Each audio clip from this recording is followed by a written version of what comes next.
Hi పిల్లలు, ఈరోజు ఇంకో కొత్త స్టోరీ తెలుసుకుందామా? అనగనగా ఒక అందమైన గ్రామం ఉండేది. ఆ గ్రామం పేరు సీతాపురం. ఆ గ్రామంలో రాము అనే ఒక మంచివాడు ఉండేవాడు. రాము చాలా నిజాయితీ గలవాడు. ఎవరికైనా సహాయం చేయాలి అని అనుకునేవాడు. అదే గ్రామంలో గిరి అనే మరో వ్యక్తి ఉండేవాడు. గిరి తెలివైనవాడు, కానీ కొంచెం స్వార్థపరుడు. తనకే మేలు కావాలని అనుకునేవాడు. కానీ వారిద్దరూ మంచి స్నేహితులు. ఒకరోజు ఇద్దరు కలిసి పక్క గ్రామానికి వెళ్ళాలని నిర్ణయించుకున్నారు. రాము, మనం కలిసి వెళ్ళిపోతే బోర్ రాకుండా ఉంటుంది అని గిరి అంటాడు. అవును గిరి, ఇద్దరం కలిసి ప్రయాణం చేస్తే సరదాగా ఉంటుంది అని రాము చిరునవ్వుతో చెప్పాడు. ఉదయం సూర్యుడు తేలికగా ఉదయిస్తున్నాడు. రాము, గిరి వాళ్ళిద్దరూ ఉదయాన్నే వాళ్ళ ప్రయాణాన్ని మొదలుపెట్టారు. దారిలో వారు ఎన్నో విషయాలు మాట్లాడుకుంటూ వెళ్తారు. అప్పుడు గిరి ఇలా అంటాడు.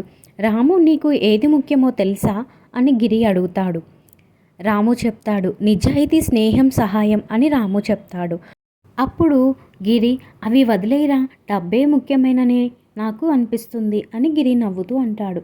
రాము కొంచెం ఆశ్చర్యపోయాడు, కానీ ఏం చెప్పలేక అమాయకంగా అలాగే ఉంటాడు. గిరి ఎప్పుడు స్వార్థంగా ఆలోచించేవాడు, ఎప్పుడు తన మేల్నే కోరుకునేవాడు. అలా అందుకోసమనే డబ్బు ముఖ్యమని చెప్తాడు. అలా మాట్లాడుకుంటూ కొంతసేపటికి వారు ఒక అడవిలోకి వెళ్ళారు. అక్కడ చల్లని గాలి, పచ్చని చెట్లు, పక్షుల గానాలు చాలా అందంగా ఉంది. ఆ అడవిలో కాసేపు విశ్రాంతి తీసుకుందామని వాళ్ళిద్దరూ అక్కడే కూర్చుంటారు. అలా కూర్చొని కాసేపు విశ్రాంతి తీసుకుంటుండగా కాసేపటికి గిరి కాళ్ళకి ఏదో తగిలినట్టు కనిపిస్తుంది. గిరి వెంటనే దాన్ని తీసుకొని చూస్తే అందులో బంగారు నాణాలు కనిపిస్తాయి. అప్పుడు రాము, అయ్యో ఎంత బంగారం అని చూసి ఆశ్చర్యపోతాడు. గిరి మాత్రం చాలా సంతోషంగా, ఆహా, నేను ఎంత అదృష్టవంతుడిని, ఈ బంగారం అంతా నాదే అని అంటాడు. అప్పుడు రాము ప్రశాంతంగా గిరితో ఇలా చెప్తాడు. గిరి, మనమిద్దరం కలిసి వచ్చాం కదా, కాబట్టి ఇది మనిద్దరిది, మనమిద్దరం పంచుకోవాలి అని అంటాడు. గిరి వెంటనే కోపంగా, అదెలా కుదురుతుంది, నేను కనుక్కున్నాను కాబట్టి ఇది నాదే అని అంటాడు. అప్పుడు రాము మెల్లిగా చెప్పాలని ప్రయత్నిస్తాడు. రాము మళ్ళీ ఇలా అంటాడు. గిరి, మనిద్దరం స్నేహితులం కదా, అందుకే మనమిద్దరం పంచుకుందాం అని అంటాడు. అప్పుడు గిరి, లేదు, ఇది నా అదృష్టం, నీకు సంబంధం లేదు అని గిరి కఠినంగా చెప్తాడు. అప్పుడు రాము ఆలోచించి, ఇప్పుడు గొడవ పడటం అవసరం లేదులే అని నిశ్శబ్దంగా ఊరుకుంటాడు. కొంతసేపటికి వెనుక నుండి పెద్దగా అరుపులు వినిపించాయి. దొంగ, దొంగ, పట్టుకోండి, దొంగను పట్టుకోండి అని అరుస్తూ అరుపులు వినిపిస్తాయి. ఇద్దరు వెనక్కి తిరిగి చూశారు. కొంతమంది గ్రామస్తులు కర్రలు పట్టుకొని పరిగెత్తుకుంటూ వస్తారు. గిరి గుండె బాగా కొట్టుకుంటుంది. రాము, మరి మనం ఏం చేద్దాం, మన దగ్గర ఈ సంచి ఉంటే మనల్ని కొడతారు కదా అని భయంతో అంటాడు. అప్పుడు రాము మాత్రం ప్రశాంతంగా అన్నాడు. గిరి, మనం కాదు, నువ్వు దొరికిపోతావు అని అంటాడు. అప్పుడు గిరి ఆశ్చర్యపోయాడు. అప్పుడు గిరి, అంటే ఏంటి రాము, నీ ఉద్దేశం అని అంటాడు. అప్పుడు రాము చెప్తాడు, ఈ సంచి నీదే అన్నావు కదా, నాకు సంబంధం లేదన్నావు కదా అని రాము చెప్తాడు. గిరి అప్పుడు తన తప్పును గ్రహించాడు.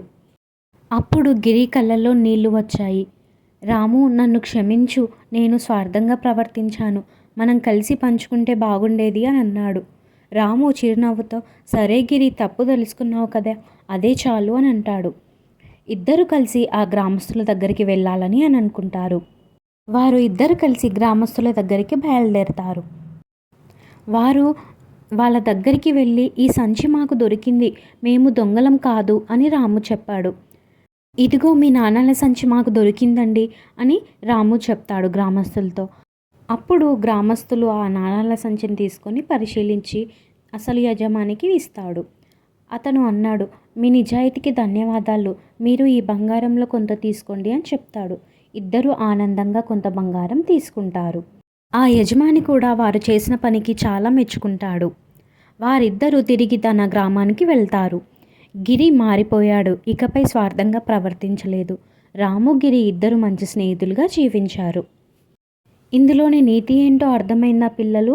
మనం ఇతరులతో మన అదృష్టం పంచుకోనప్పుడు వాళ్ళు మన కష్టాల్లో మనతో కూడా ఉండాలని ఆశించడం తప్పు. పంచుకుంటే స్నేహం పెరుగుతుంది, స్వార్థం ఉంటే సమస్యలు వస్తాయి. పిల్లలు, ఈ స్టోరీ మీకు నచ్చిందా? నచ్చితే బీఆర్ఆర్ టీవీ ఛానల్ని సబ్స్క్రైబ్ చేసుకోండి.